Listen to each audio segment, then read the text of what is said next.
Hi there, guys. I'm Archie, back again for another special edition of the ADHD Care Podcast. And today I'm joined by Rosie Collins. So Rosie's from the Fred company, and we're going to be discussing all things VR.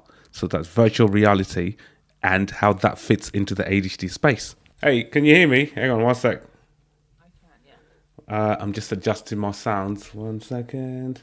Sorry about the wait. That's all right. I was trying to work all of this out. Well, the reason I was a little bit late was because I was looking after hanging out with my goddaughter this morning. Oh, right, Having okay. a nice breakfast. Oh, nice. Yeah, I'm staying with some friends at the moment, and very nice. I'm getting spend a lot of time with a 4-year-old, which it turns out is very good for switching off from work and stuff because you don't really have much choice. Exactly. Yeah. So I'm expecting. How are you doing? Yeah, not bad. Actually, yeah, it's good to see you. Last time, obviously, we spoke. Yeah. We met each other at the Dallas, Texas conference, ADHD conference. Yeah, that was 6 months ago. Yeah, that was end of last year. So, and obviously we exchanged details, and I was fascinated by the whole VR and particularly how that fits into the ADHD space. So. I thought maybe we could spend some time today having a quick chat and catching up and seeing how things are going since we last met, and just finding out from you. Obviously, we spoke briefly, but I think it'd be nice to just sit down and talk to you and find out more exactly what is VR, virtual reality, and how that, particularly if you think about technology and the way things are advancing going forward. There's different things that's come onto the field in terms of the uses of different rating scales and things. And I can see there's a lot of technology coming up as well. So, where do we start? It's a minefield area, to be fair. And there's a lot to cover there. So there is. I guess so. Virtual reality is, people, I suppose I should have had a VR headset with me up here. I can grab one in a bit. Okay. People will have seen them. It's a full headset, goes over your face. Yeah. Puts you into a completely alternate reality, basically. And so it's been around for a very long time. Literally they started designing this stuff a couple of centuries ago. People were playing around with versions of this, with putting little goggles in front of your face and seeing different images of destinations you might go on holiday, that kind of thing. Yeah. But VR in kind of healthcare and things like that is obviously relatively new idea. That said, there are some kind of pioneers of VR who've been using it with mental health and physical health, different things, for quite a long time. There's a guy called Skip Rizzo who was at the conference last year, who was talking about VR and ADHD. And he's been doing it for decades. He was using VR for veterans coming back who had PTSD, coming back from war zones and things. So really pioneering the use of VR in spaces like that. And in recent times, the headsets themselves have got cheaper and more accessible. They cost a few £100 compared to when we started. It was thousands of pounds to have a PC tower and cables and stands, and it was not very user friendly, shall we say. Yeah. Whereas now, I went to a couple of events this week and had a rucksack with 5 headsets and cycled there, and that would have been completely unthinkable, a few years ago. Just to give you a bit of a sense of that change, because it means that stuff is much more realistic. We had interesting ideas around things that you could do, but you couldn't do it at scale. Whereas now we got these headsets, you can go and just try stuff out. And the nice thing is when it comes to healthcare is that people are using these headsets. You can buy one in Argos or Amazon and have it delivered the same day. So, they're not like a medical device per se, the headset itself. Right. Obviously, it depends how you use it, whether you need ethics and things to actually use that. I have ADHD myself, so I'm probably going to go off on massive tangents and rambles about all of this stuff. I think that maybe explains why I like it so much. And I think there's a lot of people in this space who I've met who are also ADHD or autistic or, have something going on in their brains that makes it particularly interesting. Right. Okay. So sorry. No. So for anyone who's not familiar with virtual reality, certainly I've come across it through gaming. Yeah, that's how I'm aware of it. But for anyone thinking about, like what it is and listen to us and kind of going, what are they talking about? If you could just break it down to us in terms of what is virtual reality, and then maybe explain to us in terms of how that fits into healthcare.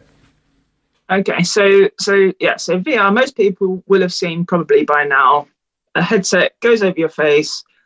You literally can't see the outside world, and there are literally thousands of different types of experiences and apps that you can do in there. So everything from gaming, where you can go in and be shooting zombies, is the kind of thing I think people imagine. There's social VR, so we could be putting on headsets. We could be doing, a chat like this, but both be wearing a VR headset and feel like we're literally standing next to each other on the moon or wherever you can kind of conceive of. So yeah, absolutely. There's a lot of stuff to do with gaming, with virtual reality. But it's being used in all sorts of other kind of contexts because it is something that's really exciting and novel. It really does some stuff that you literally can't do in other ways. So when it comes to things like healthcare, I mean, it's being used from everything from PTSD and all sorts of serious mental health issues through to physical rehab. People really struggle with sticking to doing their physical rehabilitation exercises. But people do the same thing over and over again. They keep giving out a sheet of A4 with some exercises written down on, and people don't stick to them because, humans find it hard to do this kind of stuff. And so there's some really interesting work being done around things like that, where people are being given exercises to do wearing a VR headset. So it makes it fun and entertaining. They find it less painful or stressful when they're doing it. And it makes them more likely to actually stick to it because they're going to look forward to doing the exercises and what have you. And then with, pretty much anything you can think of in healthcare, someone's using VR with that, and they're using it in kind of clinical settings. People are doing, there's thousands of studies now that have been done on this. There's a lot of evidence for it.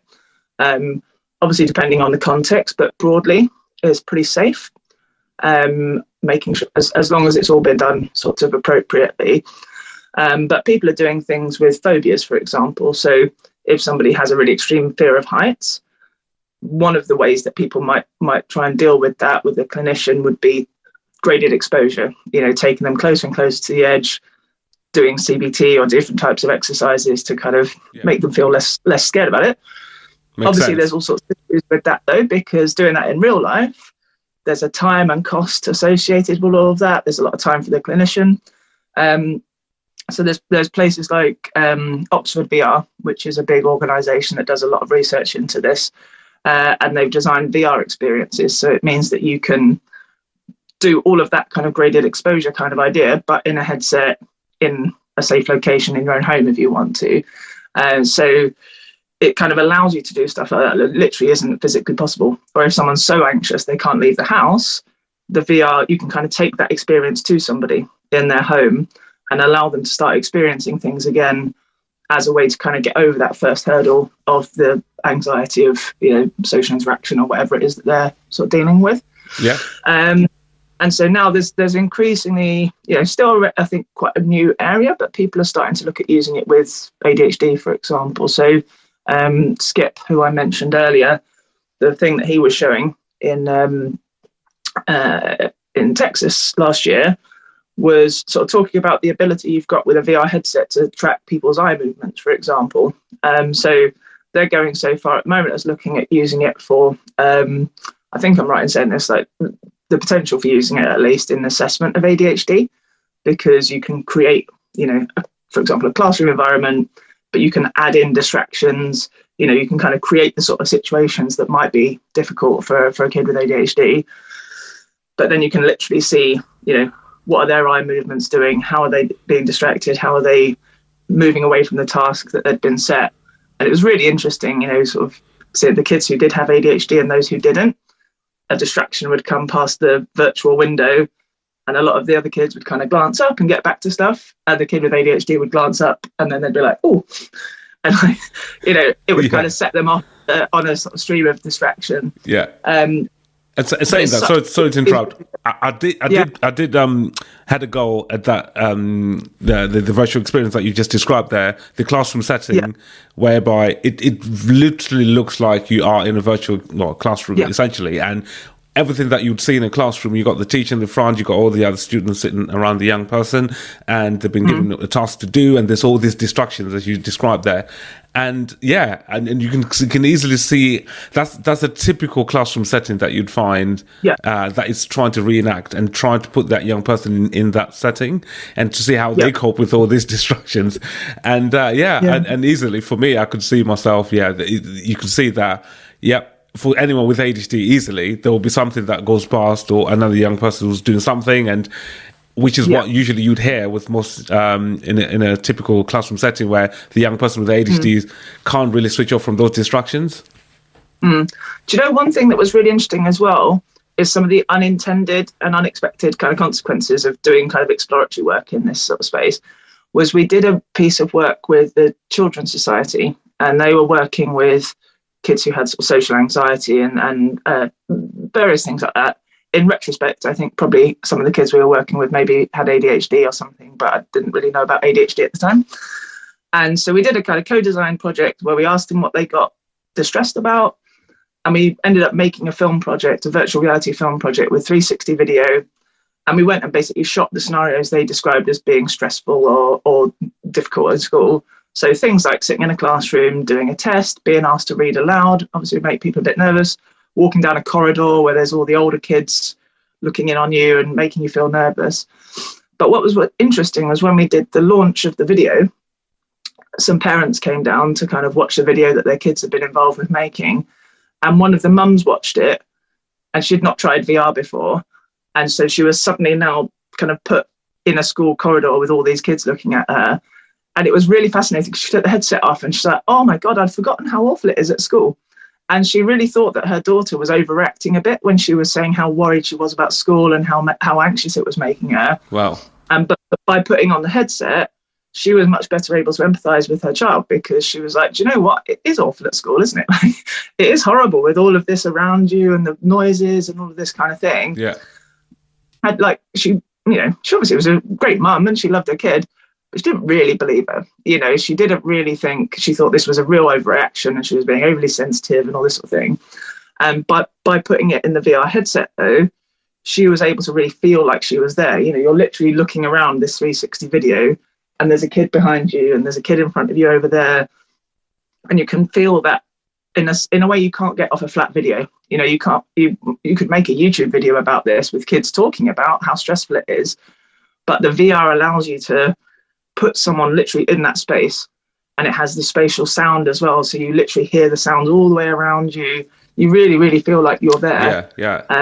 That's really interesting. It transforms you to as you say, to that space that you actually feel like you're in there.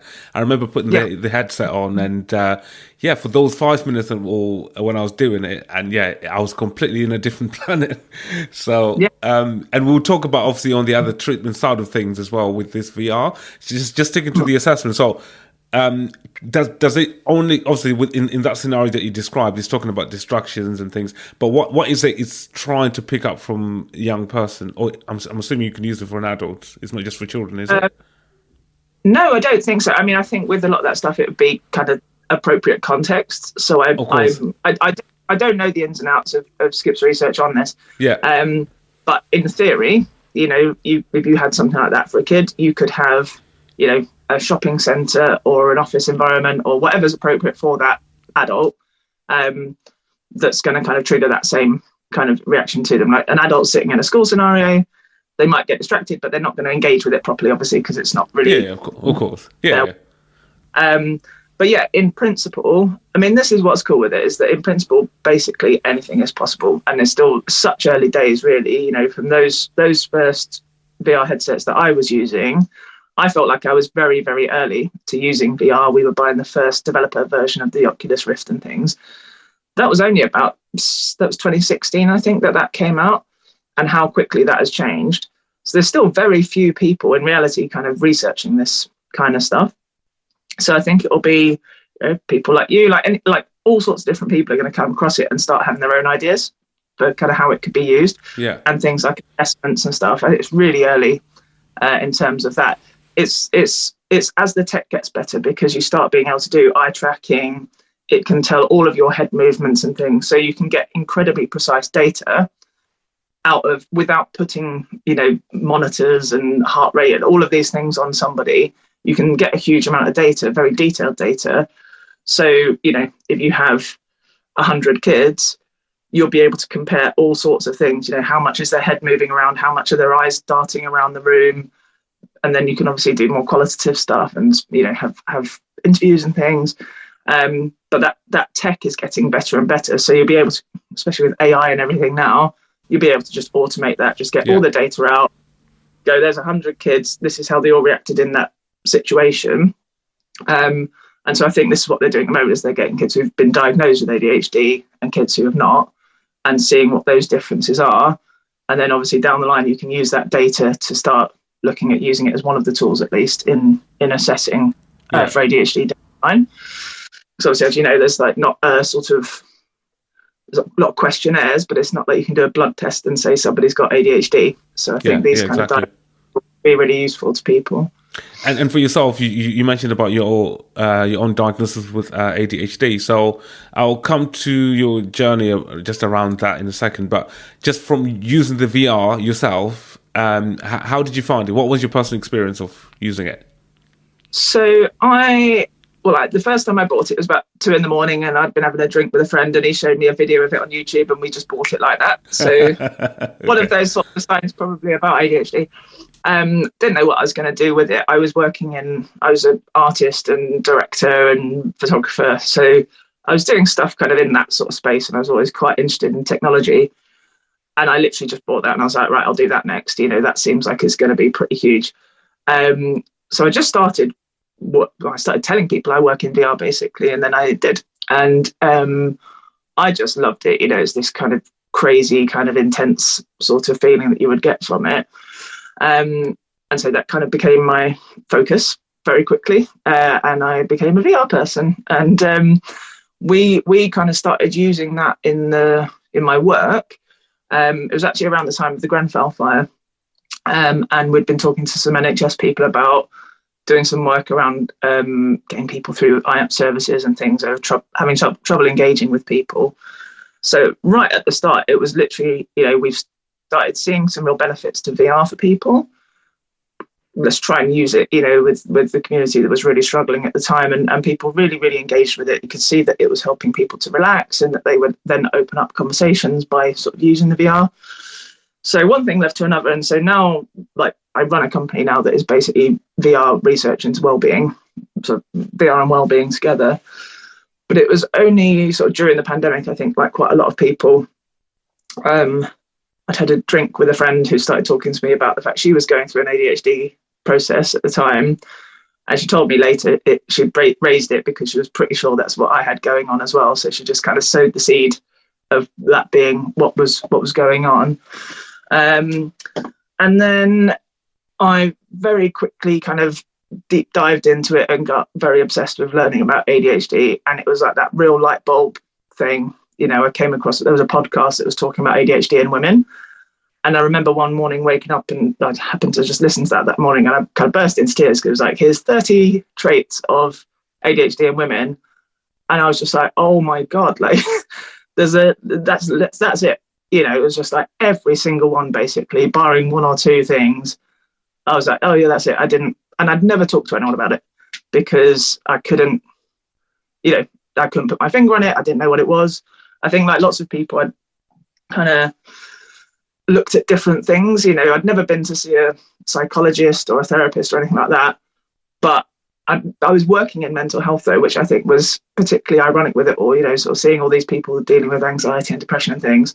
But I never thought that was what I think this is quite a common thing with the ADHD, is that you end up being like, I don't know what it is, so it must just be that I'm rubbish, or I'm bad at X, Y, Z, or I'm a bad person, or what have you. Yeah. And I was like, I didn't really believe that. I was like, I know I'm quite nice, and I work very hard. So when I had that sort of moment, I was just like, this is crazy. This is what it is. I had no idea what ADHD was really, until then, apparently. And so at that stage, I rushed into getting a private diagnosis. I went online and I was just like, who can I pay to do this? I found that process really stressful because it was like that very early emotional point of, oh, this is what's been going on for 38 years or whatever. But at that point, I didn't get a diagnosis. I got an assessment with this woman, and I got to say, it was a horrible experience. Like, I went in, the first thing she did was weigh me when I went in the room, and like before anything, didn't really explain why. And I was like, not a great start, when it's your first time speaking to a professional about anything and going, I have concerns about your weight, and then someone's like, I'm just going to weigh you as a start. That doesn't really feel appropriate. She said later on it was because she'd forget otherwise, and if I did have ADHD and she gave me medication, she was going to need to know how much I weighed. And I was like, I don't feel like it's my responsibility for you to remember by doing that. But because I'd never ever spoken to anyone literally about any of this stuff, I just really froze up, and I hadn't had the time to kind of process what came in the months afterwards, where you start realizing how all of it fits together, and you're like, oh, that's LinkedIn as well, and that's LinkedIn. And I realized in retrospect, I really didn't tell her the truth about stuff because I felt so uncomfortable with her. And it felt very much like I had the sense it was quite accusatory, like I was in there trying to get a diagnosis almost. And everything I said, she's kind of shut down and was like, well, everyone does that. And I was like, this feels like really horrible. And I felt very lucky actually, because I was working with friends, colleagues in the NHS who I could speak to about that. And they were like, oh, this sounds, told more detail about it. And I think a lot of people, that could have been it. They might have had one experience like that. And I basically got my, the assessment back that said signs of ADHD, but subclinical or something at that point.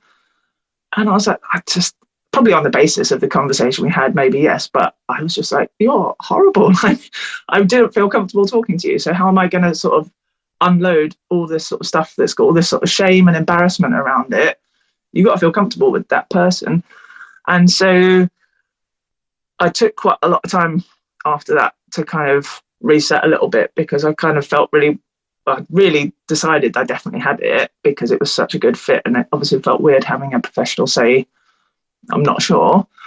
And that was when I met Larry, who was obviously who you met in the States as well. Right. And I just decided, I was like, I'm going to just look into it myself. I was like, whether I've got ADHD or not, it's so similar to what I've got going on that I think probably someone who knows about ADHD can probably, help me out with some stuff. And so I went online, and he was the first person I messaged. I liked the sound of him because he was a medical doctor and kind of a older guy.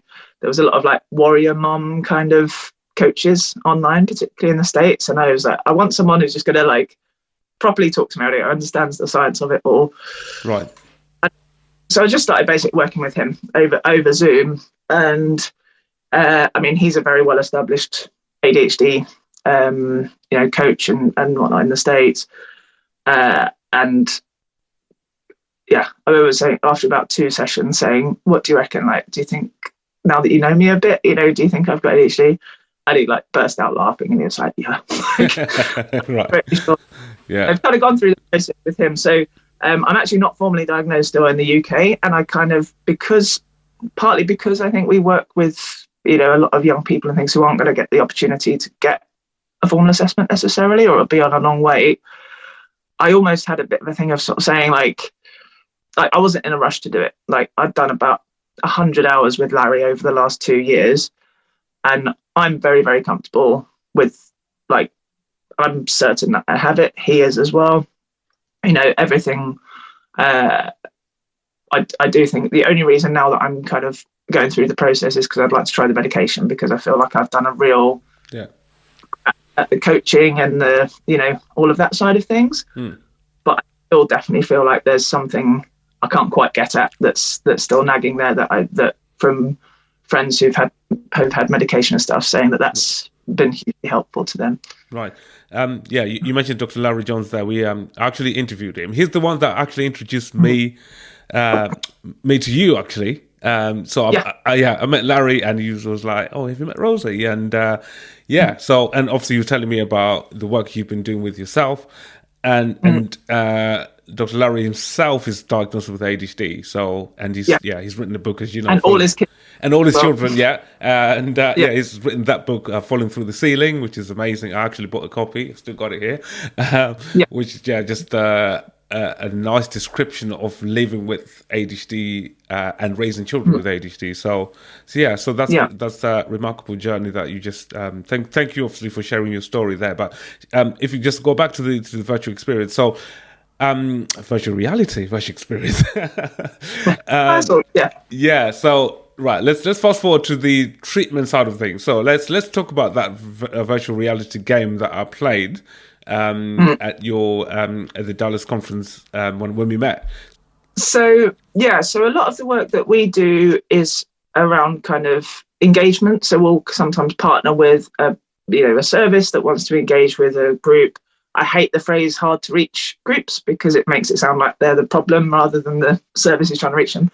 But like a lot of young people, people maybe from communities who wouldn't necessarily traditionally engage with the kind of NHS mental health services and things like that. And so, I mean, we found very early on that the VR was brilliant for engagement. Like, people would not go and speak to an NHS clinician or what have you. They would come and play VR. If you're standing there or you've set up in a school or set up wherever, so we're doing virtual reality, you'll have a queue around the block, whatever it is that you're putting on the headset. So over the years, we've kind of developed a kind of program that we do to go in as a first phase would be a sort of 6-week program where we'll go into either it'll be a new community group that's kind of set up specifically to come and do virtual reality. This I'm talking about is with Westminster Council, with their gangster exploitation unit who we work with. And they're trying to kind of get people interested in their services and to understand the support that's available. So we do VR sessions, on the surface, it's really fun and playful and kind of loose. Obviously, there's actually a lot more behind the scenes that goes into designing those sessions to make them that way. Charlotte, who works with me as a neuroscientist, so we're doing evaluations and all of this sort of thing. But what we found, so one group, for example, that we worked with is a pupil referral unit. And so there was a lot of kids there who have ADHD or autistic, things along those lines going on.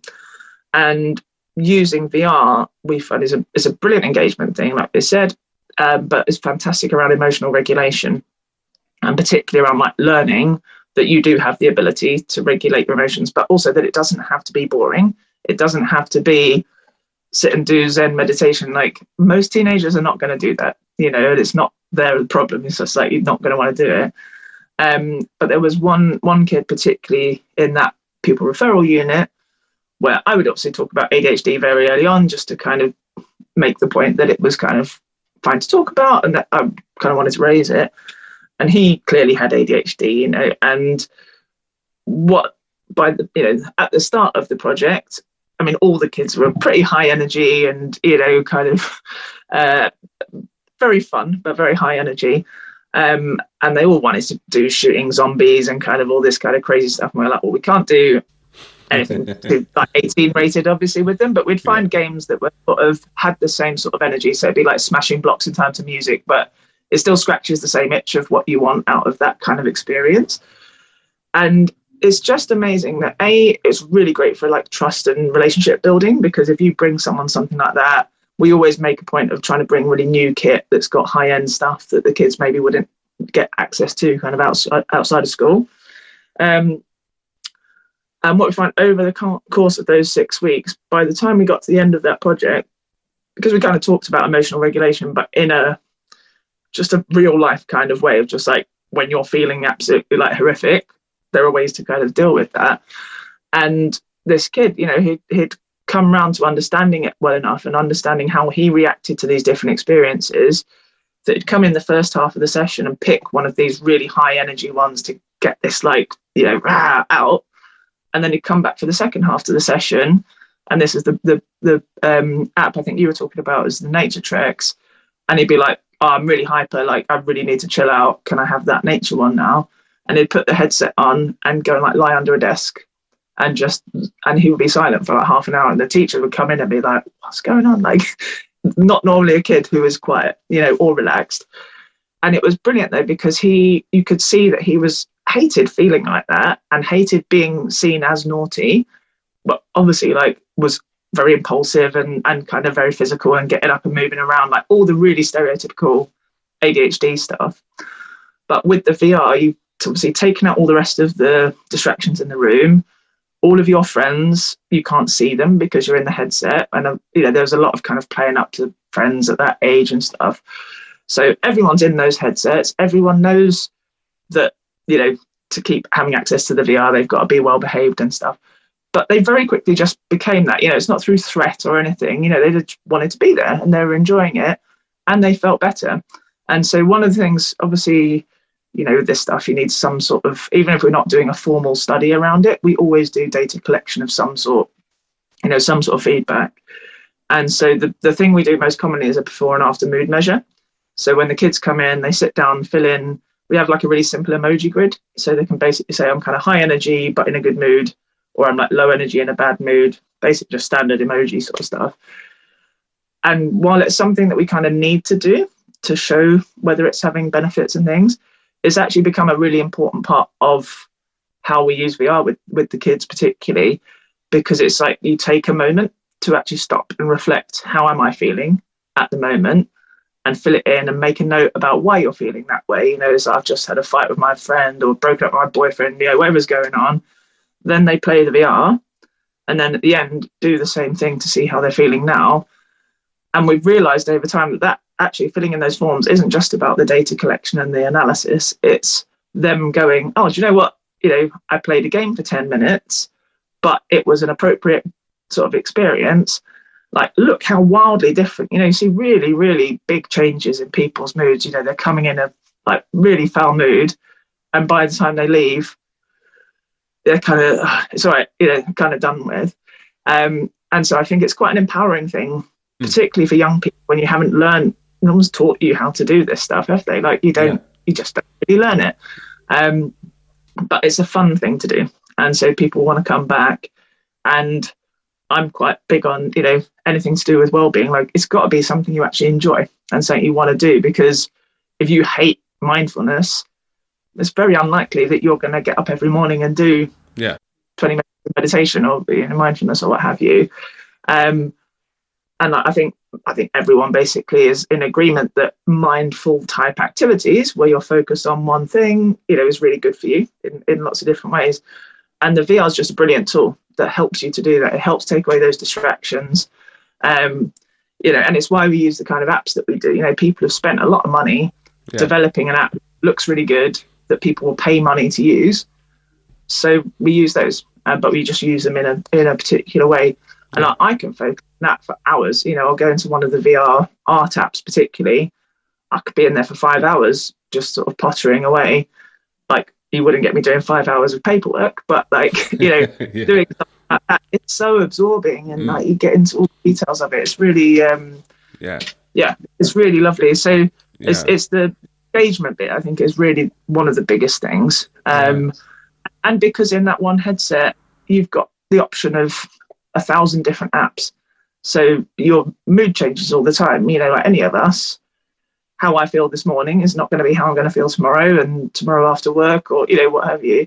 So the fact that you can have all of these different apps in one little headset, it means it's very cost effective as well. If you've got that one bit of kit, that can have a load of different uses depending on who you're working with at the time, what sort of, experiences somebody needs. If they want something super chilled, they really need to just kind of calm and zen out. Yeah. There's full on mindfulness. You could play Tetris. There's those type of things. Or there's the complete opposite end of the scale with physical activity where you get a proper workout. Yeah, which is what I did, and that was a workout. Oh right, no, sorry, you did the smashing Beat Saber. I think smashing and then that was a proper workout, as you saw that. After 3 minutes of doing it, I came off that. So you can kind of see for those children that might have like, pent up anger or just feeling irritable, or like what you say, if they're in a classroom setting, they're getting wound up too much, and they just need that space to just go away. In some cases, we usually say go and find someone, go and punch a pillow, or go and punch a beanbag and stuff. But redirecting. He's redirecting it, so you can kind of see that being used for something like, or in a situation like that with a young person, or someone who's finding it too sensory stimulating, whatever situation that they're in, as well. Yeah. So can work with children with autism and sensory issues. Yeah. Yeah, go on. Huge. We've been talking to people about these sensory rooms, and there's a brilliant woman called Rebecca Gill, who's up in Northampton, who runs an organisation called VR Therapies, and they work particularly with disabled young people, and that's all sort of sensory rooms. They've got driving simulators with the actual wheels and the pedals and everything. They've got water tanks where you can go in, so you can have a VR headset that's waterproof and go and swim with like fish and dolphins and stuff like that. So this kind of really kind of cool stuff that's going on with this, that's really transformative, really, really amazing stuff they're doing up there. But yeah, absolutely, because what's brilliant with the sensory stuff you're talking about is that you can it's really controllable, so somebody can be in there, they can know exactly what's going to happen, it's very safe and kind of calming, take away all of that extra sensory stuff that is maybe distressing. I mean, stuff we talked about as well with that pupil referral unit and other charities we've been speaking to is, people have like exclusion rooms, if a child is too disruptive and is being problematic. But what we've been talking about and what happened with that school was the kids were starting, particularly that one kid with ADHD, was better able to notice when he was getting to that point, but before he tipped over into actually having a fight or kind of feeling terrible in himself. And so the idea in principle of, an earlier intervention that isn't wait till someone hits boiling point and tips over and then shut them away and get them in trouble. Like, he doesn't like feeling like that. Nobody likes feeling like this, difficult to control emotions. But what he suggested was, why don't have a VR headset in a classroom where he could ask to go and use it when he noticed himself getting to that point, but before he got himself into trouble, that kind of thing. And obviously people have got concerns that means kids are going to play up even more just to go and play VR. And it's obviously not a completely straightforward thing, but the principle of it, I think, is very sound, is that if kids can learn to regulate their own emotions, and VR, we're not at all saying this replaces anything, it's another tool that you've got around that could be helpful in certain situations. And absolutely, if someone is in crisis or they're kind of really an extreme of emotion, you're not going to just plonk them in a VR headset and expect that to work. They need to have rehearsed this stuff when you're feeling well. It's like anything with wellbeing, isn't it? It's like if you've never done meditation before, and then you go through something hugely traumatic, and in the moment someone says, let's go and do meditation, it's not going to work. But if you've practiced it when you're feeling okay and it works for you, and so that's where I think something like the VR can be great. It's like there's certain apps I know when I've got really fired up in a good or a bad way, I'll kind of come off a call even like this and I'll be like, oh, full of beans. Yeah. I know there's certain apps I can go and play for 5 minutes, smash a ball around in space, and there's like lights all around me. It fills up your brain. You've got a limited cognitive capacity. It's so immersive. For that 5-10 minutes that you're playing that game, there is no chance in hell you're thinking about something stupid I said on that podcast that I shouldn't have said, or the emails I need to be sending for work, or whatever it is. And for me, it really feels literally like switching your computer off and on again when it's got a bit stuck. And it interrupts ruminating thoughts. It kind of helps me to reset, that sort of thing. So just letting the kids explore it, they work out for themselves what particular things work, because what's going to work for one child is not going to work for the other. One kid likes snowboarding, the other one wants to do art. There's that flexibility, I think, is really important, because it helps people. And I think particularly with ADHD, it helps people find something that they're particularly interested in and that they really love, and that thing's then going to work for them. If you're given something that works for generically everyone, the chances are it's not going to work very well for anybody. Absolutely. And you touched briefly on research there. I'm aware that there hasn't been a lot of research done around VR and mental well-being. Is that something that's in the pipeline, or where are things in terms of research? No, there's a lot. There's a lot actually with mental health and VR. ADHD, I think, is a smaller subset, and I don't think there's nearly as much on that particularly. But I mean, VR and mental health more broadly, there's actually a huge amount on that now. It's happening globally. You know, there's big international conferences now around VR and healthcare, particularly mental health actually. Daniel Freeman, who I mentioned earlier from Oxford VR, you know, they've had quite a few papers published, really big studies with 400 odd people using VR for agoraphobia, fear of heights, different types of phobias particularly is one of their focuses. And so, yeah, like really actually good high-end sort of thorough research. We're writing up our paper at the moment. And both of our papers have been focused on staff wellbeing. So we've been working with NHS staff who obviously are very stressed themselves. So we were kind of looking at, you know, if we support the staff, there's obviously the potential knock-on benefits that they're going to provide better care to their patients if they're less stressed and less tired. And so looking at how VR can be used in those sort of situations. But yeah, there's a lot. I mean, there are studies been done and research into VR with things like eating disorders, pain management, anxiety, depression. I mean, everything you can think. That is good to know. And so, yeah, hopefully in the next few years we can see more research being done around the ADHD field. So it's getting bigger and bigger, yeah, because I think it's only when you actually start doing it, and it's why I'm very big on opening up science to people who maybe aren't scientists, you know, and getting the right, like, I really love those kind of middle of those Venn diagrams when you get different people together. But making sure you've got people with the lived experience being part of that. And I think it's the thing you see, you know, with autism research particularly. I mean, I'm only really kind of learning around the edges of that stuff at the moment. You know, as you learn about ADHD, obviously autism kind of comes up alongside that. But I see from, you know, discourse on Twitter and things like that, there's a lot of people who get very upset about the fact there's a lot of people who are not autistic doing research into people who are, and then leading the conversation. And I think it's the same with anything, you know, with ADHD or what have you. You really need to have the people who actually have that condition, not just a consultant after the fact, you know, to just double check we're kind of doing things right. You know, it needs to be right from the start in anything like that. Yeah. It saves a lot of time, you know, because I agree. It's collaboration, isn't it? You can have, you know, it's the academics with the actual people, as you say, like with that, you know, the lived experience that. Well, there are plenty of academics who are autistic and have ADHD themselves, are fully qualified to do this. You know, it's not about saying we've got ADHD and autistic people over here and then professionals and academics over here. Like, there's a lot of crossover. You know, I've got colleagues I work with in the NHS who are ADHD, autistic, you know, very senior people who have PhDs and are absolutely qualified to run this kind of stuff. But there still is a lot of, you know, I'm not saying that people who haven't got ADHD shouldn't be allowed to do research into it, of course. But I think you do quite often have this sort of comments here and there where I see someone talk about it as if it's like, of course we should let ADHD or autistic people be in the room, but still with this slight kind of idea that they're separate from the professionals or the academics.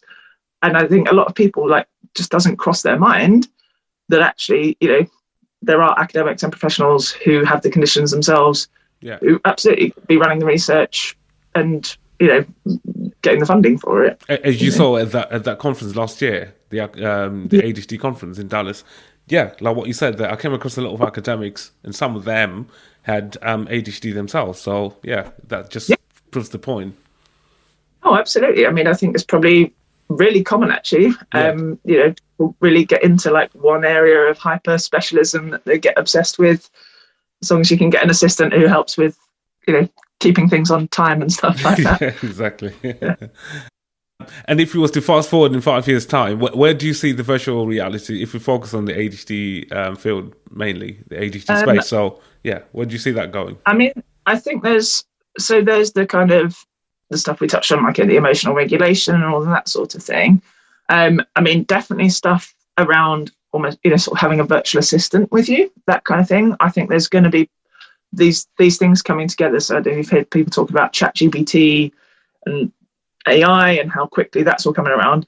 I mean, literally in the last 6 weeks, how that stuff has gone through the roof. So, I mean, I'm not at all set on VR. I think it's great, and I think it's going to continue. The glasses are going to keep getting smaller. There'll be stuff the size of my normal glasses that would have like an overlay, for example. So I think there'll be a lot of stuff that will just, if you've got executive dysfunction issues, you'll be able to have an assistant with you all the time who you can say, like, pop up my reminders in my field of view so I can't forget about it. Or like, what I kind of imagine with it is actually, this is where I think it's great to have ADHD people involved in designing this stuff, because if you could have your own bespoke one and be like, right, I've got a really important thing, I've got to speak to Archie at 11 o'clock and I can't forget it.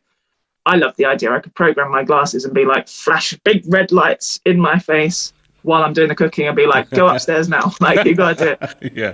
And so you could kind of create your own bespoke ways of kind of managing that. Yeah. But I've been chatting with ChatGPT, saying like, help me out, be my assistant. By the way, I've got ADHD. These are some of the issues that I struggle with. I'm rubbish at planning. I'm rubbish at like long distance, thinking into the future. I need to break stuff down. And it's like, yeah, cool, let's do it. And it works out with you. And it asks you, say, like, ask me the questions you need to know to help me. And you bounce back and forwards, have a chat with it. But it also knows everything, basically. It's connected to the internet. So I think all of that stuff down the line, you'll be able to have really bespoke kind of support that actually maybe you don't need to, it can be really exhausting trying to fix this thing that you perceive to be wrong with you, especially with ADHD, like, get better at time management, get better at this. And like, your life is then just trying to work around new strategies and things. It's exhausting. Like, if there's a tool where you can just basically outsource that executive function or something, I kind of like the idea of that in principle, that there's an element that you can kill yourself for years trying to fix. And actually, maybe it doesn't matter that much, and there's a way that you can have something like that can help you with it, help you develop a business. Lots of the things people with ADHD struggle with, I reckon there's going to be a lot of that kind of combination of the AI and other technology that will just really help take off some of that load. And you can find the specific things you need help with, and how do you want, delivered to you in a way that isn't also then going to make you resistant and say, now I'm being told to do something, so I don't want to do that either. Just kind of refine that as you go through. So AI as well as that. Yeah, the future's bright. Well. Absolutely. Technology for me, that's something I always find fascinating. I'm always kind of looking to see what's out there, what's been trialed, particularly in the US. I think they are more ahead than we are in the UK. There's so many things I came across when I've been to the States a few times that we are few years way back, and I spoke to a few academics and clinicians as well. With medication, some of the medications that they have in the States, we don't have them here. So I'm fascinated that the whole AR has been kind of welcomed in the NHS, because I know NHS sometimes it can be quite difficult to move on with technology with certain things. So how's that been received? So, I mean, actually, again, it's. I mean, we started doing it, I think, relatively early on. It was around 2017 was when we first did our first work with the NHS. I mean, there's definitely a kind of mix, I think, with any big organisation, of people who get super excited and they're super on board, and other people who are very resistant and very concerned about health and safety and about all kind of issues with it. I think a lot of NHS people wouldn't mind me saying they're not always the best sort of technology going on. A lot of people struggle with even having a laptop that's working that well. And so the idea of us coming in being like, we're going to use VR seems a little bit kind of frivolous, I think, sometimes, when the basic sort of structures there that can be difficult in certain departments. But I think definitely as more research, everyone wants there to be research. They want to be comfortable that this is not them being the very first person trying it out, because there are so many concerns around new technology like this. But there's tons of research happening now, and there's, all over the country, there's lots and lots and lots of work with VR being done across the board, and a really nice community around VR and healthcare. So I think all the XRHA, I want to say, a guy called Ross O'Brien, I know, set that up. He was ex-NHS. He now works with an AI mental health startup. And so I've definitely found since the pandemic and kind of moving forwards, when everything was forced to become more digital, there was so many people had been asking for doing like Zoom meetings with their clinicians and things, but everyone was really worried, there's data protection and, all these issues around it. Was to do it. Yep. And then obviously overnight is totally possible. And everyone was like, actually, probably this stuff isn't that big of a deal. We're not releasing information. Mm-hmm. And so that definitely helped to shift things a bit. I think when people became a bit more open-minded, when, well, now we've been forced to do all this digital stuff, actually I can see the benefits of that. Like, people can see how someone not having to like travel across London to come to an appointment means they're not having to miss work, they're not having to pay for transport. They can see all the benefits of that to the patient and to the staff, because obviously a clinician can see many more patients if they're doing it remotely than they could if people literally coming in and out of their office or going to visit people in their homes and things. So it's definitely changing, and I think there's a lot more acceptability of it now. I think the kit's cheaper, and that was definitely a barrier as well, because I think people with very tight budgets, if you're talking about spending thousands of pounds on a single unit, people be like, you've got to show a really great return on investment for that bit of kit. But because you're not going to be able to buy enough kit to get the evidence to back up doing it, that's not going to happen. So a lot of those early sort of uses are quite small. But now that the headsets are where they're at, you can get one for £350 now, like a Meta Quest 2. They're incredible. They're really incredible, blow people's minds, do everything you would need them to do for the kind of, the current work mostly that's kind of happening. And that kit's getting smaller and smaller. So like, and all of that makes people less worried about it, in terms of like people who are going to be commissioning this kind of work and signing off on it. The one called the Vive Flow, and they basically look like a pair of ski goggles. They go on like normal glasses like that. They don't have a big strap over the top. So they're much more accessible to lots of people. So if someone wears a headscarf, for example, the regular headsets might not fit, like physically might not fit on top. And obviously that's pretty awful. You can't have people being excluded from using VR just because of the like headwear they've got. So things like those glasses, suddenly it's like, well, that's much more universally usable. You haven't got to carry around extra straps and things like that. So I think as that kit gets more and more accessible, and those glasses are like, we found that as a really good introduction. We were working with a girl who was autistic. She was really nervous about using the full VR headset. She was really uncomfortable with the idea of the straps and things like that. And she also had some quite serious physical disabilities. She's a wheelchair user, only really had the use of one hand. And we found using those headsets kind of introduced her to it. She was fine with the glasses. She was like, oh, they look basically normal. So she was fine with them. And after a few sessions, she ended up fine using the full VR headset, and she really got the full experience of that. And so I think as that kit goes on and people start seeing this is something that could work with pretty much every patient group. And I'm not saying every single individual, is very much a thing where you have to do your risk assessments and making sure that's appropriate for that person. Yeah, of course. But broadly, we've used VR with everybody from, people in their 90s who are doing downhill skiing for a bit of fun through to, knowing people who are using it, not us doing it, but, doing clinical work with people with really extreme phobias and seeing amazing results off that. Yeah. Every age group, every demographic you can think of. There's no like one demographic I would say, but it's no good for them. Everybody like seems to really, really engage with it. And so I think that's a big deal because it's like this niche thing for the NHS. I think everyone's starting to realise like it's here to stay, and it does do some stuff in a very unique way that isn't possible in other ways. And I think that's what we would normally try to push for as well, is like, what can the VR do that can't be done in another way? Sort of look for the problem first and say, does VR help to solve that? Yeah. Rather than just do VR because it's cool. You do you have a headset just there with you? Because I'm just intrigued. Let me have a look. Yeah. So it could be it'd be fascinating. Oh, you got one. Excellent. Yeah. So for anyone who hasn't seen one before, Oh, cool. Right. Okay. Go on. I was talking about. So literally, these go on like that, and that's it.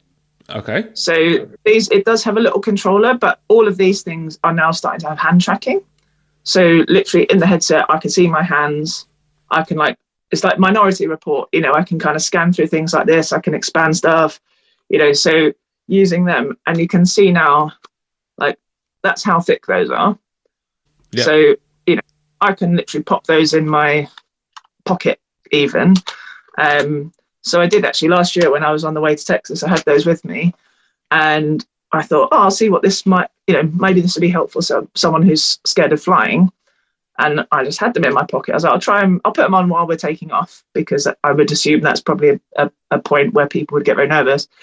And I put on just a chill sort of 360 motion video thing, not a game, nothing I had to interact with, just watching this video. But it was kind of flying over clouds with some cool music playing. And so with that headset on, sitting on the plane, the rumble of the plane felt like it was part of the experience I was watching, rather than being a free sort of thing. And so, yeah, I think that's the thing. As the kit starts getting like that, and you can just pop it on in public and not be too embarrassed about it and not be self-conscious about that, it'll obviously take time. But yeah, the idea that something like that would exist when back in the day I was literally walking around with a suitcase with a PC tower in to get something that was, a fifth of the quality of what you see in something that size now. It's absolutely wild. So, the stuff I was kind of chatting about earlier with the kind of bespoke assistant and stuff like that, it's really not ridiculous at all. You see the sort of experiments people are doing now, like really smart coder type people who get all of the tech. They're putting together some absolutely wild prototypes right now, like one man in their bedroom who knows how to do this stuff. So I'm kind of at a point now, if you can think about it, you have this idea, chatting away like this, it's probably doable, if not right now, in the very near future, basically. So that's why it's really exciting, I think, and that's why people do get on board with it, because they'll never have tried VR before, go, oh, I've got this really great idea. After they try it, everyone has their ideas for how they'd either use it with patients or just an idea for an experience, and 9 times out of 10 it already exists. If they're sort of new to it, they'd be like, it'd be amazing if you could go snowboarding in VR. And I'm like, yeah, I've got that app. So is it a case that you can just literally buy them online and you can just download whatever games you want to download on them? So anyone can just literally do that? It literally works like your phone, basically. You just have to initially set it up using you create an account with your phone. And then, you literally download apps to the headset. Some of them work online, like doing the social VR, so this type of thing, but in VR, and it's much cooler than sitting on a video chat.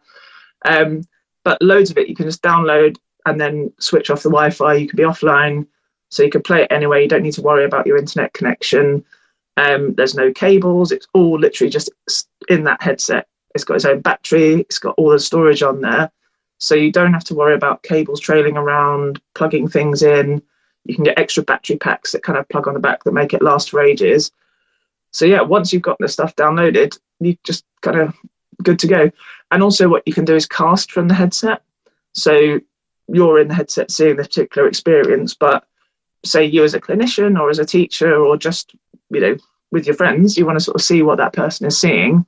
You basically can just send the image really easily to your phone or to an iPad or a TV and see exactly what they're seeing. So as your head moves around on the screen, you'll see the same view moving about. So you can see exactly what they're seeing. And it's actually, I think there's an idea probably that VR is a bit of for people who don't know about it, I think there's definitely a bit of a perception that it's like weird blokes in their bedroom on their own, getting lost in the metaverse, this kind of idea. Yeah. And I'm sure there is some of that as well, but it's actually really social. It's really, really fun, particularly if you're doing funny stuff, like seeing someone, we've been working with some people who've done some bad stuff in some of our groups. And they're kind of quite big burly guys who you might be a bit nervous around or something. And you see them going up in VR, walking a plank 100 stories up in the air, and literally their knees are knocking together, and the whole room is howling with laughter. And so it's actually a really, really lovely sort of social thing. and with like patients and your, patients and the professionals, you obviously don't normally have even if you're really nice and friendly, there's a sort of professional boundaries, and there's I'm the professional, you're the patient, and you've got this hierarchy and things like that. And there's something about doing the VR together, it kind of creates a safe and appropriate place to have a slightly different relationship, like have a bit of fun together in a way that you might not when you're talking about emotional things that you talk about as a therapist. And then that has a knock-on effect outside of the VR, that you now feel closer, more comfortable. Like going back to my first assessment, like there was no chance I was going to open up. If I hadn't talked to people who were the closest people in the world who I'd known my entire life, and I'd never spoken to them about this stuff that was really difficult, how on earth am I going to talk about that with someone I've just met, who I have 2 hours with, who I feel like is like acting as if I'm there doing something wrong? And that's one of the really key things we see, is that doing VR with someone really quickly helps to create that kind of safe, kind of comfortable space with somebody, because you're not going straight in with, let's deal with something incredibly difficult with you. It's let's get to know each other, have a bit of fun, play, build a connection. And then off the back of that, you feel much more comfortable to actually open. I mean, that can literally be like 5-10 minutes. We found that, you'll be playing with someone and they'll take the headset off and just start talking at you. Like it's kind of weird magic thing, but it just, people can't help talking to you and telling you what they're seeing, and telling you what they're seeing in the VR quite often just sort of spills into, I've started talking now, and other stuff, that kind of starts spilling well. I was going to say that I'm seeing a lot of VR experiences in London. You can go to places where, if you haven't experienced it before, you can literally like do like an afternoon, sort of a few hours experiencing it and stuff like that. There've been a few other places as well when I took the kids to Cadbury World, the chocolate factory place up north. They had a virtual experience set up there. It transforms you into this kind of place where they'll show you how chocolate is made, and the factories, and a bit of history about all of that. So you can start to see it everywhere you go now, because before we had 3D. Do you remember when the 3D glasses came? And people were really like amazed by it, and then now this has kind of just moved on further from that, isn't it? Yeah, absolutely. And but I think there was like 3D TVs and things that kind of came and went, partly because it didn't really do that much. It was initially a bit of a wow, but then you're like, it's still basically just a film with a slightly different look to it. And that's the difference with the VR, is, say, around that factory, I'm presuming you can't have kids walking around the really dangerous bits of a factory where they might fall into a big machine or something. Exactly. And so it's that kind of stuff where the VR allows you to do something you couldn't otherwise do. So it allows you to go backstage at the Royal Opera House, or it allows you to, go to the space station, or like things like that. That's where I like, it's lovely in all sorts of ways, but like that kind of stuff where it's like a really amazing experience you might never get to do otherwise. Like the very, very first thing we did with VR, actually, I mean, this was way back in the day, the first mobile bit of kit we were able to get hold of was a Samsung, these like plastic units that you put your phone into, and you had an app on your phone that kind of did the same job. And I had to get a friend to bring one over from America when she was visiting, because it was the only place you'd get them at the time. And I was having dinner with a friend who was a hematologist, who was working with people with leukemia who were stuck in a little room for up to 8 weeks at a time, basically like having their treatment and waiting for their immune system to kick back in. So they're actually quite well, but just couldn't be out in public because they might get ill off the back of that. But like relatively well, in the sense that they were quite often sitting up in bed, just bored a lot of the time, and lonely and isolated. And so we're like, let's have a, like really relaxed. We'll just take the headsets in. All of it was plastic, and it was my first learning about infection control. And we're like, everything was literally wiped down, so that was fine. And we literally just went in and showed VR to 5 or 6 people that day, and we filmed some little interviews with them and asked them, what's bad about being in hospital here, in a very open way. So I had some assumptions about what would be bad about it, but just asked their point on it. And what was really interesting, and my doctor friend said was interesting, not one person mentioned the physical side effects of the treatment or anything. No one mentioned about feeling sick or feeling ill. almost exclusively, everyone was like, I'm bored, I'm lonely, with the nicest friends and family in the world. If you're somewhere for 8 weeks, people have got their own lives, they've got to go to work and things like that. And so we showed them the VR. Unsurprisingly, everyone thought it was really great and it gave them a real distraction. But what was interesting was for them, most people, when I was like, if I could show you anything in VR, because it was quite limited at that stage, it was roller coasters and some videos of nice nature scenes and stuff. What almost all of them said they wanted was quite normal stuff though. Like they wanted to go, they missed walking their dog in their local park or just sitting in a cafe and watching the world go by and that kind of thing. And most of them wanted to do something like that. And I thought that was really interesting, was that the VR could do that for people as well. So there's the kind of extreme stuff that's like super engaging, or getting your exercise out, or your ADHD treatment stuff, whatever's coming down the line. But also there's a lot of people who just can't get out and do what for a lot of us is very normal, sort of day-to-day stuff. And that's what they really missed. And it wasn't possible at the time because the tech wasn't quite there. But now, 6-7 years later, all of the cameras are better. They can stream content. So in principle now, say there was someone in hospital who really missed walking their dog, but they're not going to be able to do it for another 2 months. Like we or a friend could go down with the dog to that forest or the park and live stream 360-degree video of their actual dog running around in the park. And they can be sitting in a hospital bed with their headset on, and they can look around like this and actually feel like they're there. And, that kind of stuff is incredible and really doable now. That would have cost an absolute fortune, or probably literally not been possible, to be honest. 6-7 years ago, it wouldn't have been worth doing. It would have been so glitchy if you even had been. Whereas now you can get one of these little Insta 360 cameras, which cost £400, something like that. Like, I know it's not cheap, but compared to where it was, it's wildly cheaper. And literally anyone, don't know what your background is, but if you have no background in filmmaking or anything, like I could teach you how to use that in half an hour, and you would be able to go and do that for your relative who was in hospital. Like, you don't need a high-end production company to go and do that stuff now. Yeah. And so that to me is what's really exciting about this, is that the cost comes down and the accessibility of actually designing for it or making films and things like that. You're going to have more of an explosion of content and ideas coming out of it, when there isn't like gatekeeping of, I need 10 grand to buy this setup. And also, the more expensive the kit is, the less exploratory you are. Like, if you've got a £10,000 camera on a massive heavy tripod, you're not going to like just try something fun out with it and risk something happening to that camera. So it actually makes you more conservative.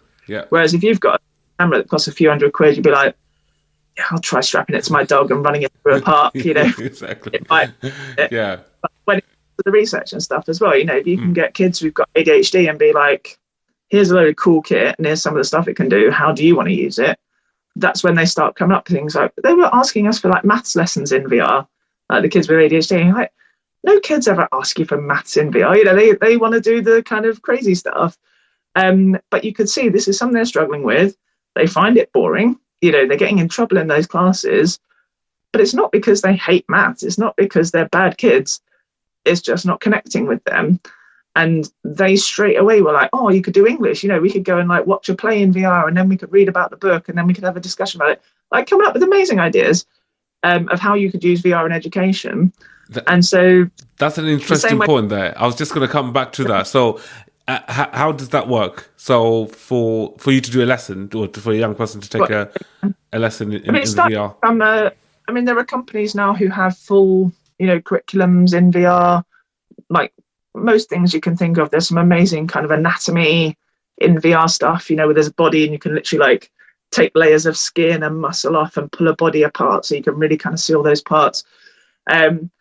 And so, imagine geography. Rather than just reading about things, you can go and visit the pyramids.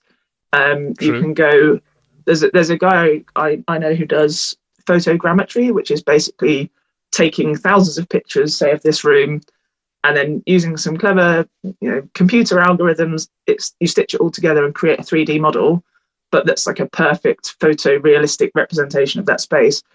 And so he went to the pyramids, and he got to go into one of the tombs that, a handful of people have ever been into, photographed it all that way. But it means now, like, anyone with the headset can put on a headset and feel like they're in that space. And so, like, to engage kids with learning, I mean, like literally, like 20 humans have ever seen this actual place, and you can put on a headset in your history class or geography, wherever you're learning about it, and feel like you're actually there.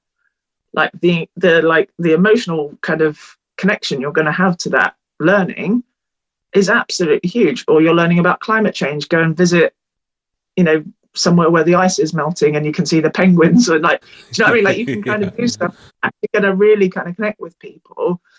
And especially now you're competing with iPads and VR and all these sorts of things when you're at school. So the boringness of the lessons is just going to get more and more, like, comparatively, isn't it? If you're stuff. Just listen to you there. I can hear a lot of young people going, so we can't go on school trips now then. Yeah. Well, yeah, I mean, we have been talking about doing virtual school trips, but the thing is again, it's not saying to replace them, but it's saying you could do that every week now, rather than it being like once a term with loads of time and hassle and money and like organizing the literal coaches and stuff. Amazing. You could do it every week. You could go and do something really, really cool, and then also do the other thing. And I think that's the only thing, is like, that's the last thing we want, is for the VR to replace kind of real life. But there are lots of reasons why, though. There's people who are, for physical or mental health reasons, maybe can't leave the house, or they're not able to at the moment. A much better alternative for a lot of people would be the ability to visit nature in a headset than to not do it at all. And for financial reasons, or for all sorts of different reasons, you might not be able to travel and go to the opera house, or to go and see a play or what have you. It's really expensive, so there's all sorts of reasons why, in principle, it's great if kids were going off having cultural experiences and being on a beach and seeing all the things that you would ideally have. But the reality is, at the moment, a lot of people can't do that stuff. And I think I know people talk about it sounds a bit dystopian, where it's like, oh, you've got no access to nature, so just put on a headset and pretend you're there. Yeah. Like, I agree that's not like an ideal sort of long-term solution, but kind of like we're saying, though, like, once people get into the VR headsets and they're like, oh, nature's really important and lovely, you don't know when that's going to inspire the next kid to go off and become the next David Attenborough, because he wants to actually, that is true. The world. Yeah. So so if you fancy going to a trip in the Caribbean, you can just put on the VR and just transform yourself, put yourself in a situation where you're laying on the beach, and I did during lockdown. I was struggling to sleep one night, and I remember thinking, I've always wanted to go and see the Northern Lights. What I'd love is to be sitting in the Northern Lights with some classical music. And I was like, hang on a second, I've got a VR headset next door. So I put on the headset, went onto YouTube 360, where loads of people have uploaded tons of free online content. You don't even have to buy. There's a lot of apps you can buy, but there's tons of stuff online as well that people have recorded. And I literally typed in Northern Lights classical music, and someone had made that video. And so I was sitting in bed, and within like a minute of having the idea that I wanted to see it, I was sitting there watching it, and it's pretty incredible. And I've got a friend who does nature filming, and he was off shooting cage diving with sharks in South Africa.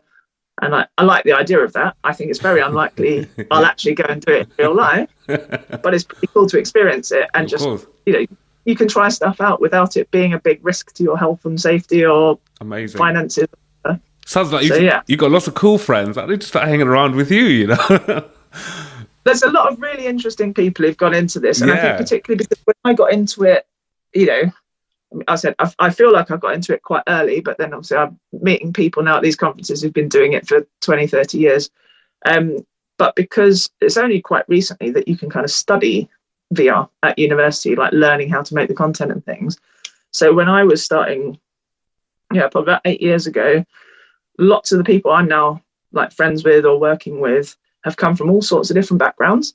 So the people who were journalists who then sort of started seeing shooting in 360 was really impactful for helping people to get more into a story, taking people to a refugee camp. You put on your headset and you feel like you're actually there. This chap, Ben, who I work with, he's a real sort of creative technologist. He's done all sorts of different stuff.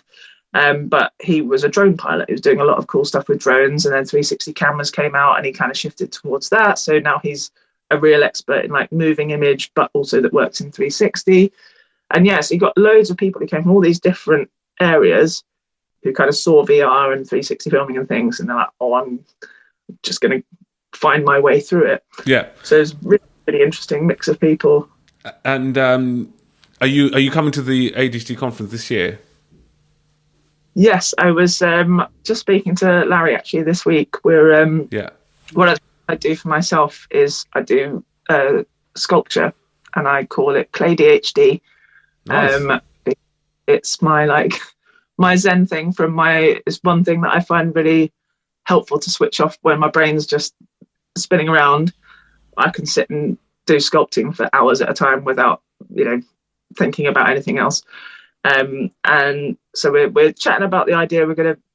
I would really like to do something with that at the conference actually, and have somewhere using it as a place to come and de-stress a bit, because I certainly found, I thought the conference was fantastic, but I definitely went to like every session on the first day that I could, like packed it all in, and I got to the end of that day and I was just like absolutely fried. Yeah.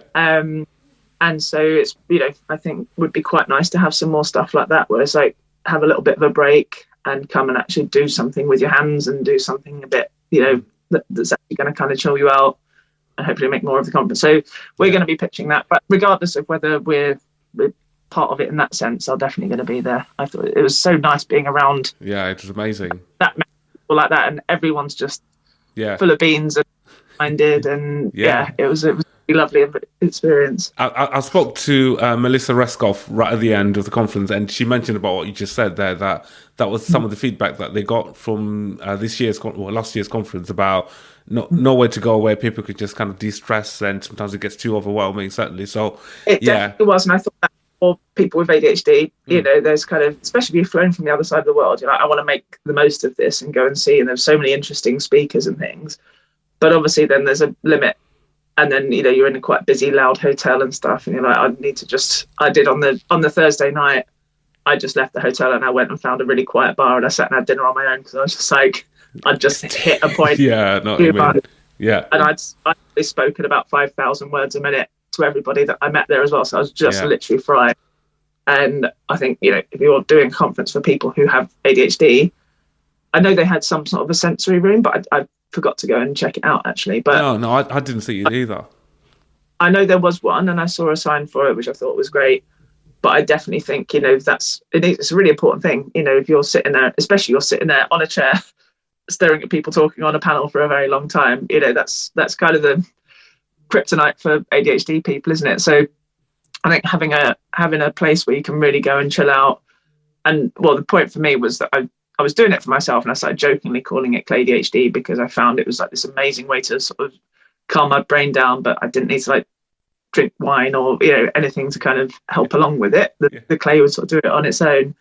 But then I started playing around with, I had friends started asking about, they're like, oh, I'd love to come and do that, and also, oh, I'm interested in ADHD. So I was like, this is very much me in my personal capacity. I'm not saying I'm an expert in any of this stuff, but if you want to come and chat about it, I probably know more than you about ADHD.